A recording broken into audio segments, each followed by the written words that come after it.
नमस्कार दोस्तों, मेरा नाम है अंकुर और आप देख रहे हैं मेरा चैनल टेक्नो हेल्थ। दोस्तों आज हम बात करेंगे डीएनसी की। डीएनसी यानी कि डायलेशन एंड क्यूरेटिव्स। तो आज आप इस वीडियो में देखेंगे कि क्या होता है डीएनसी और किस तरह से डीएनसी किया जाता है, कब कब हम डीएनसी करते हैं और कौन कौन से इंस्ट्रूमेंट होते हैं जो कि हम डीएनसी में यूज़ करते हैं। तो ज़्यादा समय न लेते हुए चलिए शुरू करते हैं। DNC is the therapeutic gynecological procedure as well as the most often used method of first trimester miscarriage और abortion, जो कि कब होता है 4 से 12 हफ्ते में।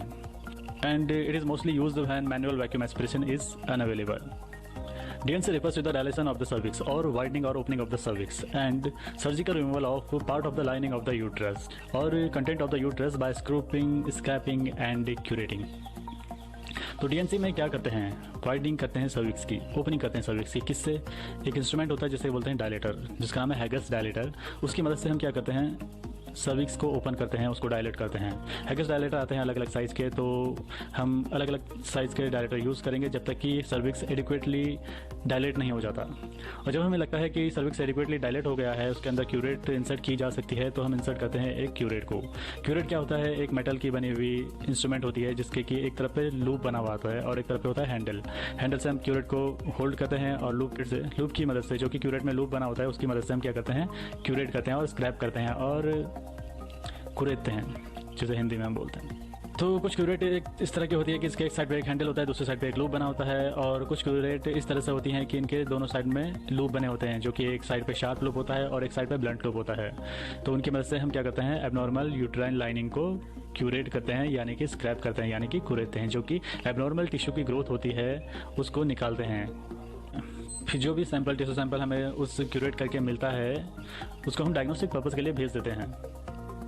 अब जानते हैं कि कब कब हम डीएनसी करते हैं, कि प्रोसीजर एक थेरेप्यूटिक प्रोसीजर है, तो कौन कौन सी कंडीशन होती है कि जिसमें हम डीएनसी करते हैं। तो सबसे पहला आता है एबनॉर्मल यूट्राइन ब्लीडिंग। अगर यूट्रस से एबनॉर्मल ब्लीडिंग हो रही है, कंटिन्यूस ब्लीडिंग हो रही है, वो किसी भी कारण से हो सकती है, तो उस टाइम पे हम ये प्रोसीजर कर सकते हैं जिसका नाम है डीएनसी, डायलेशन एंड क्यूरेटिव्स।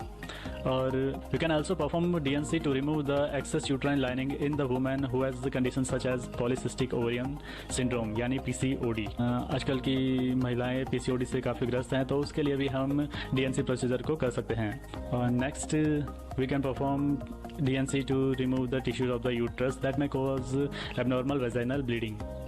और एक कंडीशन होती है जिसका नाम है पोस्टमार्टम रिटेन प्लेसेंटा, जिसमें क्या होता है कि डिलीवरी के बाद प्लेसेंटा का कुछ भाग यूट्रस में ही रह जाता है, तो उसको उस टाइम पर हम डीएनसी करके प्लेसेंटा को रिमूव कर सकते हैं। तो उस टाइम पे भी हम क्या करते हैं? डीएनसी प्रोसीजर करते हैं।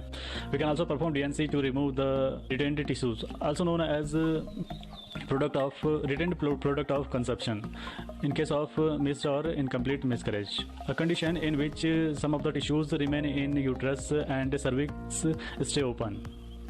This may increase a woman's risk of infection and continuous bleeding. और finally as a method of abortion के तौर पे तो हम कह सकते हैं। तो हमने क्या जाना कि कब कब हम डीएनसी कर सकते हैं। एक तो तब जब एबनॉर्मल यूट्राइन ब्लीडिंग होगी, यूट्रस से एबनॉर्मल ब्लीडिंग हो रही है तब, और दूसरी कंडीशन वो है जब पीसीओडी हो किसी वुमन को, उस टाइम पे कर सकते हैं। और अगर एबनॉर्मल वेजाइनल ब्लीडिंग हो रही है तब हम कर सकते हैं। और रिटेन्ड प्लेसेंटा है, पोस्टमार्टम रिटेन्ड प्लेसेंटा जिसे कहते हैं, उस टाइम पे हम डीएनसी कर सकते हैं। और उस कंडीशन में जब क्या होता है कि कंसेप्शन का जो भी पार्ट है वो यूट्रस में रह जाता है, सर्विक्स ओपन रह जाता है और ब्लीडिंग होती रहती है, तो उस टाइम पे हम कर सकते हैं। और एबॉर्शन के लिए हम यूज़ करते हैं डीएनसी का। तो ये तो था डीएनसी क्या होता है और किस तरह से डीएनसी किया जाता है और कब कब हम डीएनसी करते हैं। तो उम्मीद है कि आपको मेरा ये वीडियो पसंद आया होगा। अगर आपका कोई भी सवाल या सुझाव हो तो प्लीज़ कमेंट जरूर कीजिएगा। फॉलो कीजिए मुझे इंस्टाग्राम पे @T4TechnoHealth और FB में मेरे पेज को सपोर्ट कीजिए जो कि है T4TechnoHealth।